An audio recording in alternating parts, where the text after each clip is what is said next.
తుని మండలం ఎర్రకోనేరు గ్రామంలో అగ్ని ప్రమాదానికి గురైన కుటుంబాన్ని అన్ని విధాలా ఆదుకుంటామని ప్రభుత్వ విప్ మరియు స్థానిక ఎమ్మెల్యే యనమల దివ్య భరోసా ఇచ్చారు.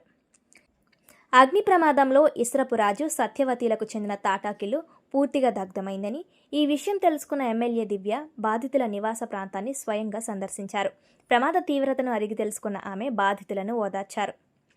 తన వ్యక్తిగత పక్షాన బాధిత కుటుంబానికి ఆర్థిక సహాయం అందజేశారు. తక్షణ ఉపశమనంగా ప్రభుత్వ పరంగా నిత్యావసర సరుకులను పంపిణీ చేశారు.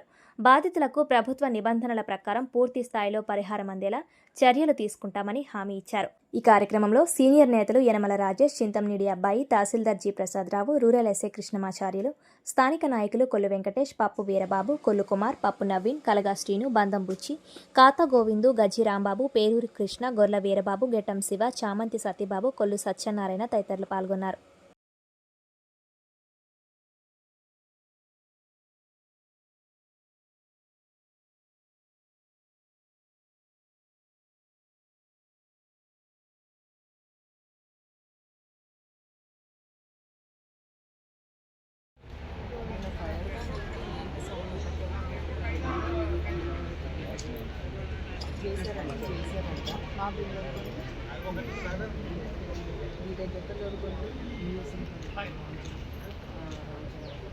మా ల్యాప్టాప్ కూడా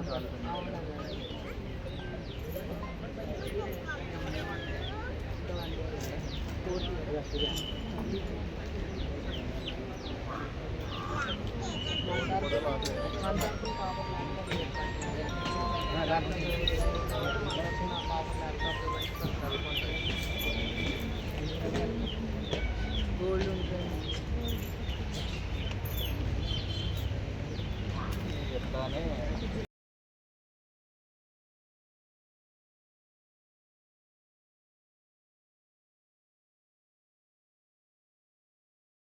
నమస్కారం. నిన్న మన తుని నియోజకవర్గంలో ఎర్రకోనేరు అనే గ్రామంలో కూడా ఒక దుర్ఘటన జరిగింది. చాలా బాధాకరం. ఏదైతే ఈ ఎండల మూలాన మన హైవే పక్కనే ఉన్న ఎర్రకోనేరులో హైవే పక్కనే తాటి చెట్టు ఉండడం మూలాన ఈ ఎండల తీవ్రత కూడా ఎక్కువ ఉండడం మూలాన ఆ తాటి చెట్టుకి నిప్పు రగిలి అది పక్కనే ఉన్న గుడిసెలు మన ఈశ్వరపు రాజు వారి ఇంటి మీద కూడా పడి ఆ గుడిసె అంతా కూడా కాలిపోవడం జరిగింది. చాలా బాధాకరమైన విషయం. వారికి 2 పిల్లలు, అలాగే ఒక మరిది వికలాంగులు. చాలా బాధగా ఉంది.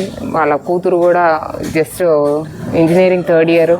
అలాగే వారి ల్యాప్టాప్ ఏవైతే చదువుకునే పుస్తకాలు ఏవైతే ఉన్నాయో తన కాంపిటేటివ్ ఎగ్జామ్స్ కూడా ప్రిపేర్ అవుతుంది. సో తన స్టడీ మెటీరియల్ అంతా కూడా కాలిపోవడం, ఫ్రిడ్జ్, ఎలక్ట్రానిక్స్, అలాగే వారి గోల్డ్ కూడా ఏదో ఉందంట, ఆ గోల్డ్ కూడా దగ్ధమై ఉండడం జరిగింది.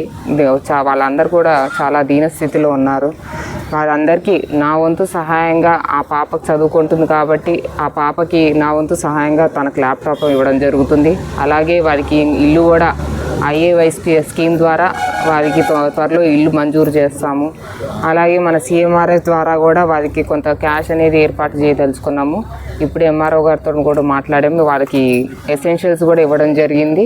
ఒక నెల పాటు కూడా ఎసెన్షియల్స్ సప్లై చేయమని మేము కోరాము. తప్పకుండా వారిని ఆదుకునే పరిస్థితి ఉంటుంది. అలాగే వీరింటికి గతంలో కూడా మన మేడం భువనేశ్వరి గారు కూడా వారికి వచ్చి మన కార్యకర్త, మన TDP కార్యకర్త వారి నాన్నగారికి కూడా ఒక 3 లక్షల చెక్ కూడా అందజేయడం జరిగింది. ఆ కరోనా టైంలో వారు చనిపోవడం మూలాన వారికి కూడా ఒక 3 లక్షలు అప్పుడు అందజేయడం జరిగింది. కాబట్టి వారు ఎంత ఇంపార్టెంటో, ప్రజలు మాకు ఎంత ఇంపార్టెంటో దీన్ని బట్టి మీ అందరు తెలుసుకోవాలి. సో మేము వారికి ఏ ఆపదలో ఉన్నా సరే మేము నిత్యం వారితో ఉంటాము. వారికి అన్ని సదుపాయాలు కూడా